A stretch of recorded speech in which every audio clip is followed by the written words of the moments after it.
Verouk v šolah načelno gledano ni problematičen, ko gre za privatne šole.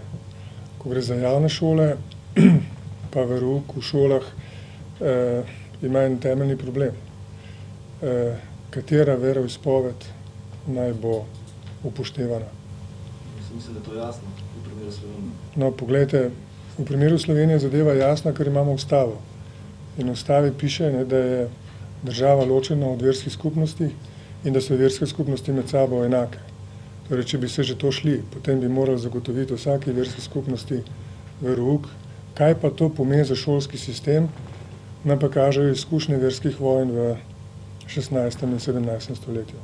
Jaz mislim, da ni te možnosti, da bi vlada v tem mandatu uveljavila verouk v osnovne šole. Tudi prejšnja vlada, ki je bila temu bolj naklonjena, se tega ni lotila. Ne vidim čisto nobenega razloga, da bi sploh odprla razpravo na to temo.